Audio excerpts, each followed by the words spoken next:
The youth cringed as if discovered in a crime. By heavens, they had won after all.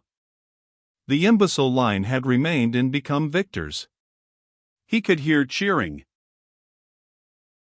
He lifted himself upon his toes and looked in the direction of the fight. A yellow fog lay wallowing on the treetops. From beneath it came the clatter of musketry. Hoarse cries told of an advance. He turned away amazed and angry. He felt that he had been wronged. He had fled, he told himself, because annihilation approached. He had done a good part in saving himself, who was a little piece of the army. He had considered the time, he said, to be one in which it was the duty of every little piece to rescue itself if possible. Later the officers could fit the little pieces together again and make a battle front. If none of the little pieces were wise enough to save themselves from the flurry of death at such a time, why, then, where would be the army? It was all plain that he had proceeded according to very correct and commendable rules. His actions had been sagacious things. They had been full of strategy. They were the work of a master's legs. Thoughts of his comrades came to him. The brittle blue line had withstood the blows and won. He grew bitter over it. It seemed that the blind ignorance and stupidity of those little pieces had betrayed him. He had been overturned and crushed by their lack of sense in holding the position, when intelligent deliberation would have convinced them that it was impossible. He, the enlightened man who looks afar in the dark, had fled because of his superior perceptions and knowledge. He felt a great anger against his comrades. He knew it could be proved that they had been fools. He wondered what they would remark when later he appeared in camp. His mind heard howls of derision. Their density would not enable them to understand his sharper point of view.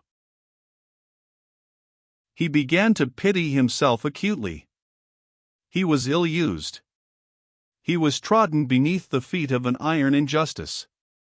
He had proceeded with wisdom and from the most righteous motives under heaven's blue only to be frustrated by hateful circumstances. A dull, animal-like rebellion against his fellows, war in the abstract, and fate grew within him. He shambled along with bowed head, his brain in a tumult of agony and despair. When he looked loweringly up, quivering at each sound, his eyes had the expression of those of a criminal who thinks his guilt little and his punishment great, and knows that he can find no words.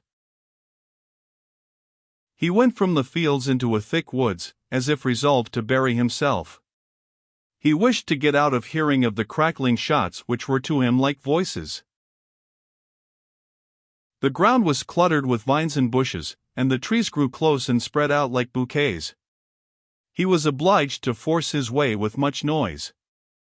The creepers, catching against his legs, cried out harshly as their sprays were torn from the barks of trees.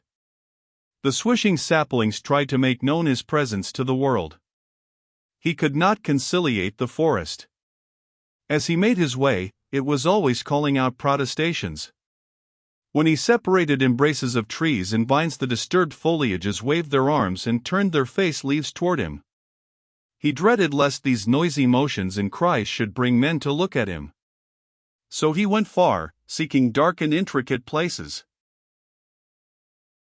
After a time the sound of musketry grew faint and the cannon boomed in the distance.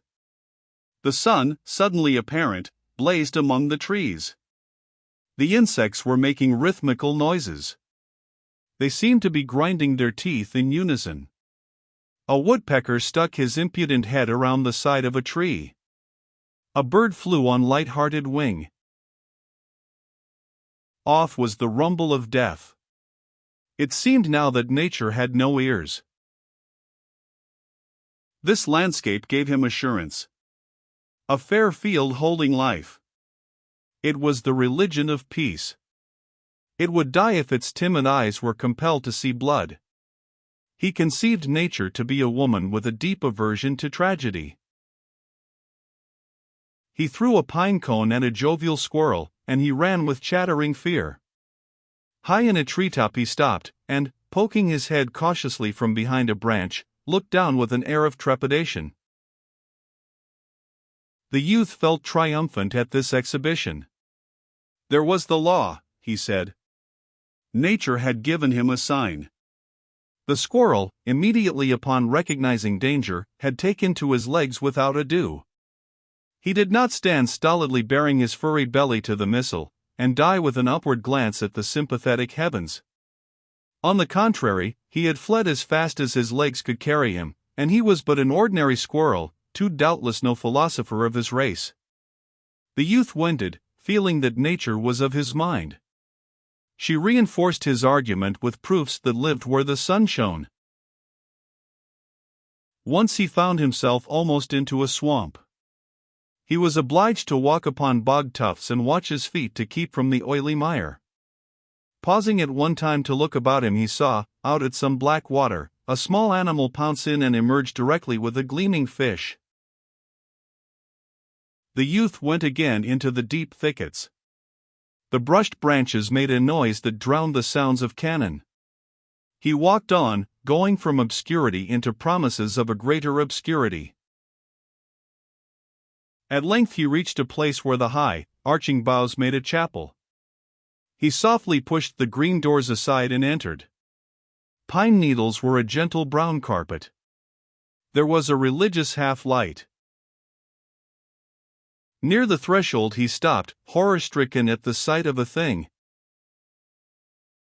He was being looked at by a dead man who was seated with his back against a column-like tree. The corpse was dressed in a uniform that had once been blue, but was now faded to a melancholy shade of green. The eyes, staring at the youth, had changed to the dull hue to be seen on the side of a dead fish. The mouth was open. Its red had changed to an appalling yellow. Over the gray skin of the face ran little ants. One was trundling some sort of bundle along the upper lip. The youth gave a shriek as he confronted the thing. He was for moments turned to stone before it. He remained staring into the liquid-looking eyes. The dead man and the living man exchanged a long look. Then the youth cautiously put one hand behind him and brought it against a tree. Leaning upon this he retreated, step by step, with his face still toward the thing. He feared that if he turned his back the body might spring up and stealthily pursue him. The branches, pushing against him, threatened to throw him over upon it. His unguided feet, too, caught aggravatingly in brambles, and with it all he received a subtle suggestion to touch the corpse. As he thought of his hand upon it, he shuddered profoundly. At last he burst the bonds which had fastened him to the spot and fled, unheeding the underbrush. He was pursued by the sight of black ants swarming greedily upon the gray face and venturing horribly near to the eyes. After a time he paused, and, breathless and panting, listened. He imagined some strange voice would come from the dead throat and squawk after him in horrible menaces. The trees about the portal of the chapel moved soughingly in a soft wind. A sad silence was upon the little guarding edifice.